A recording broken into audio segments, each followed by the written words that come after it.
All right, this is Unit 2, Lesson 1, Equations, One Step and Properties, Part 1. Now, this lesson is about solving one-step equations, which most of you can do very easily. But I don't want you to gloss over this lesson because we're going to start talking about them in terms of the algebraic properties and in a way that's going to prep you so that when the equations get to be humongous, you'll have some tools for how to solve them. So again, our focus is not on the answer, our focus is on the process. All right, here's example 1. We're saying some number when we subtract 5 ends up to be negative 13. Again, you might know the answer right away in your head. That's great, but that's not what we're after today. So we're going to start thinking about it in terms of algebraic properties. When you solve an equation, what you're saying is, I'd like to know the value of that variable. So I'd like the variable isolated, that is on one side of the equal sign, with a number, a value on the other side of the equal sign. So the first thing we need to ask ourselves when we have any equation is, where's our variable? And there it is right there. There's our x. And where is it relative to the equal sign? It's on the left. So the question is it isolated? Is it by itself? The answer is no. What's over there with it? Oh, there's a negative 5. So we need to start thinking about, okay, what do we need to do so that the x can be by itself? What can we do with that negative 5? So we have to think about it, and the addition inverse property is what we use to come up with our number. What we're saying is the addition inverse property says anything plus its opposite is always equal to 0. So we're going to look at that number, negative 5. Oh, before we do that, I'm going to show you the general form. So in all these properties, I'm going to describe them in easy to understand words, and then I'm going to show you a general form that you should be able to recognize.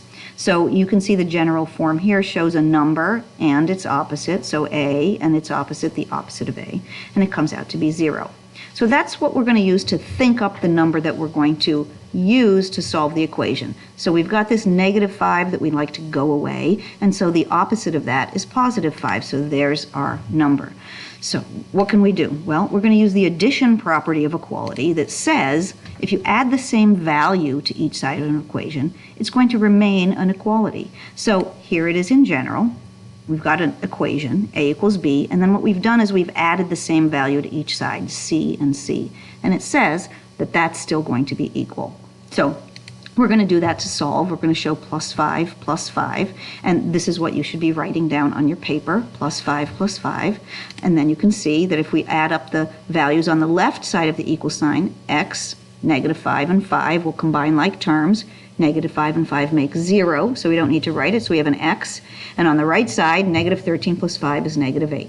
Again, this is probably very basic for you and very simple, but we're really trying to think about it in a more sophisticated way because things are going to get way more complicated soon enough.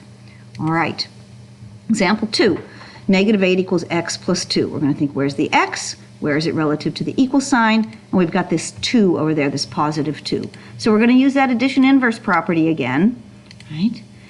And what's our number? Well, we've got a 2, so we're going to think of that addition, inverse property, the opposite of it is negative 2. So that's what we're going to be dealing with, but we're going to be thinking of negative 2 in another form, right? Negative 2 and subtracting 2 really function in the same way. So we're going to think about the subtraction property of equality here for solving, which says if you subtract the same value from each side of an equation, it will remain an equality. And there's our general form of that. So we're going to do that. We're going to subtract 2 from each side. Go ahead and write that in on your note sheet. We're going to want you to be writing what you do at each step. So this is a good model for what should be in your homework.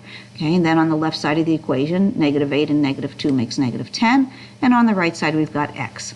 And I got one more property here. It's called the symmetric property of equality. And what that says is that you can swap everything on both sides of the equal sign, and it's still going to be an equality. So there is the general form. If we've got a and b equal to one another, if we write it the other way around, b equals a, it's still going to be an equality. So why am I telling you this? Well, if you had this question on a quiz, you were going to write the answer in the answer blank, you would probably switch it around and write it x equals negative 10. And the reason that you can do that is because of the symmetric property of equality. All right, example 3. Here we go. There's our x. There's what's with it on the same side of the equal sign, and negative 3. We're going to use that addition inverse property. Positive 3 is what we're going to do to deal with it, and so we're going to use the additional property of equality. We're going to do plus 3 on each side.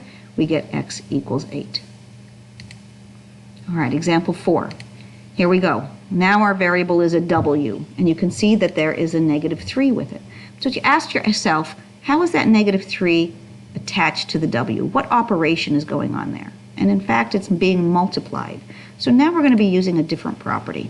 The multiplication inverse property says that anything times its inverse, or another word we can think of in this case is its reciprocal, is always equal to 1. Now we'd love for that to be a 1w because that's essentially the same thing as just w. So if we could deal with that in a way that it came out to be 1, that would be great. So we think to ourselves, well, what's the inverse of -3?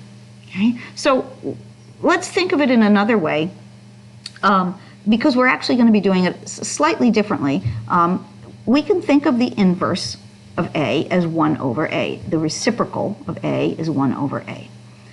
So focus on that, and let's write that in a slightly different way. If we were to actually multiply, we could put a over 1, and then you can see a over 1 times 1 over a comes out to be a over a. We know that's equal to 1. So let's think about, instead of thinking of it as the reciprocal, okay, we can additionally think of it as division. Because you can see that that blue a is the reciprocal 1 over itself. Okay?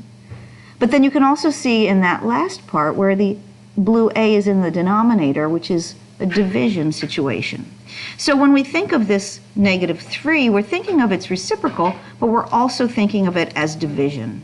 So we want to think about dividing by -3. So the division property of equality is similar to the other two.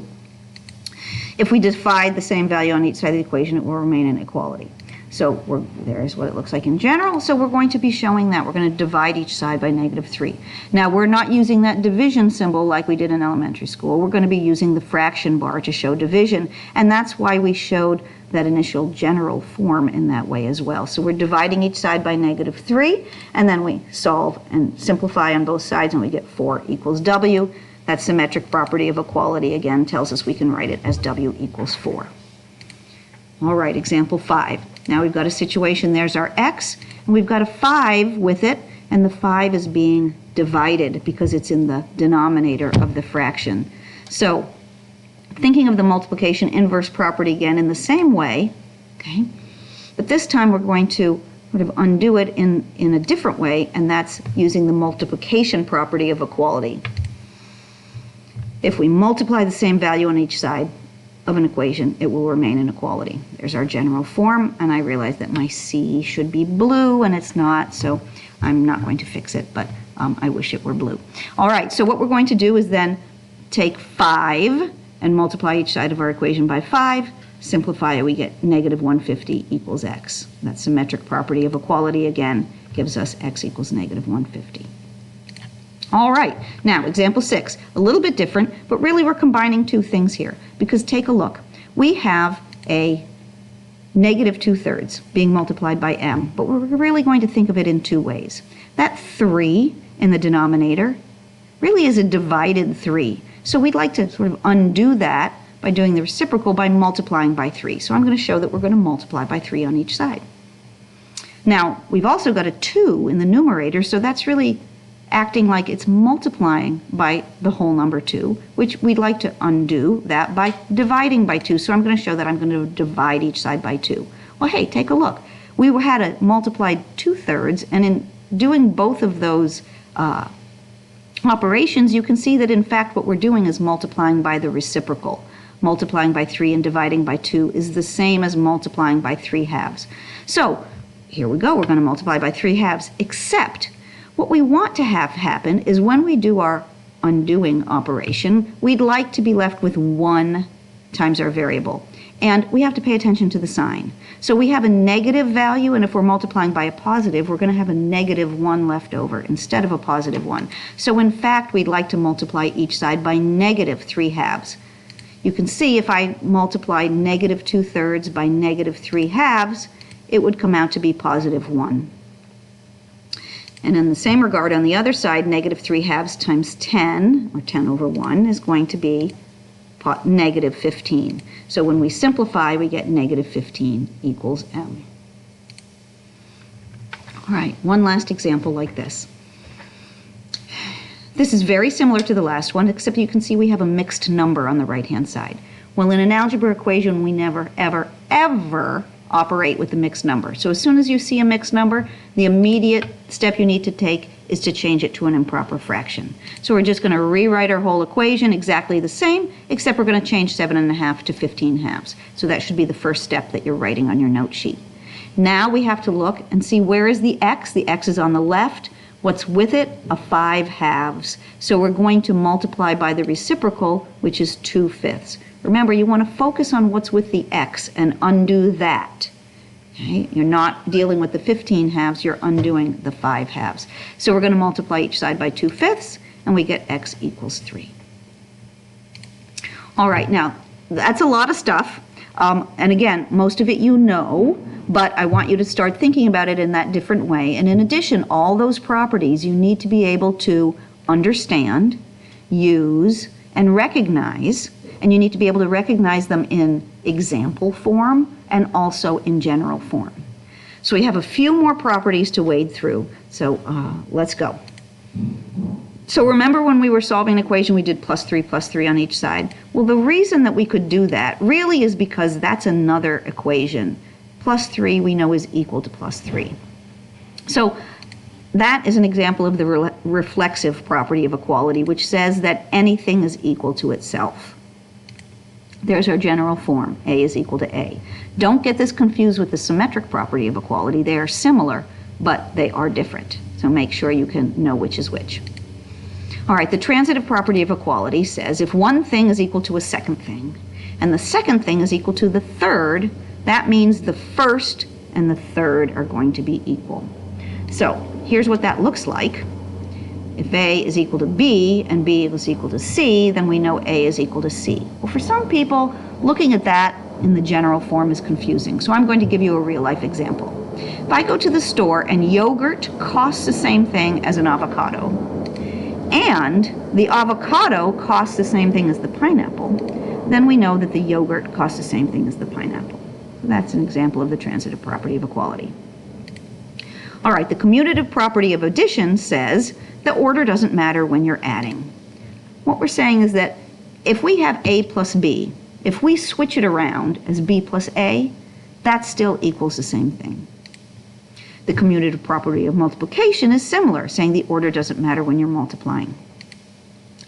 Now take note, these don't say of equality. Okay? It's the commutative property, and then we say of addition or of multiplication, but we're not saying of equality, because this doesn't have to happen in an equation, right? The commutative property could happen when we're dealing with an expression. Here's an expression, 5 plus 2.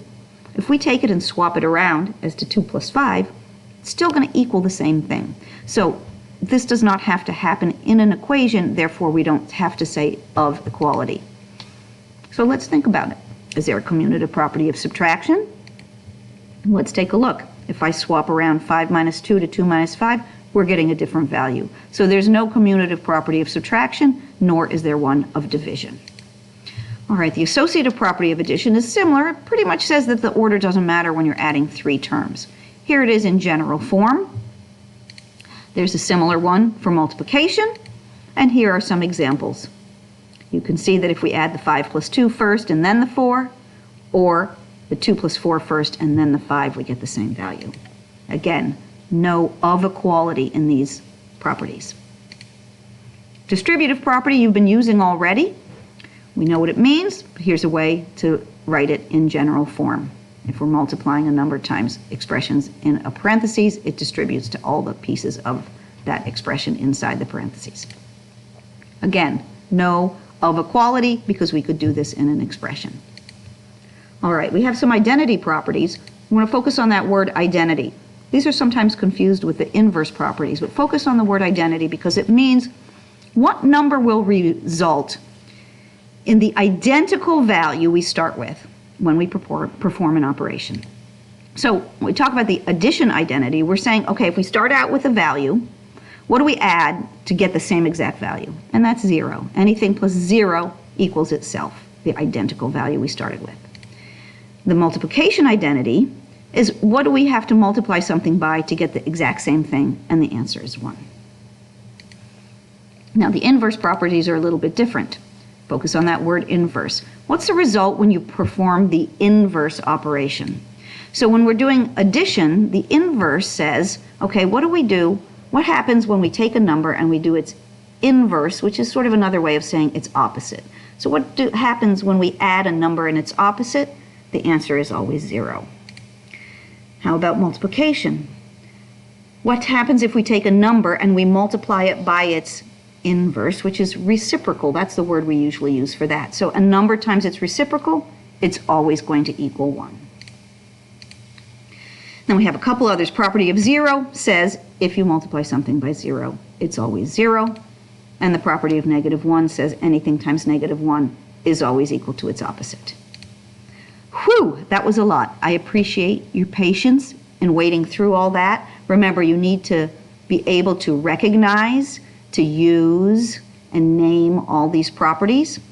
And now you need to be able to solve one-step equations as was modeled in these notes. So you need to complete the remaining part of note sheet number 1 and then check and correct the answers with the answer key on Blackboard. This is going to be checked tomorrow in class for homework, just like normal homework for points. Enjoy!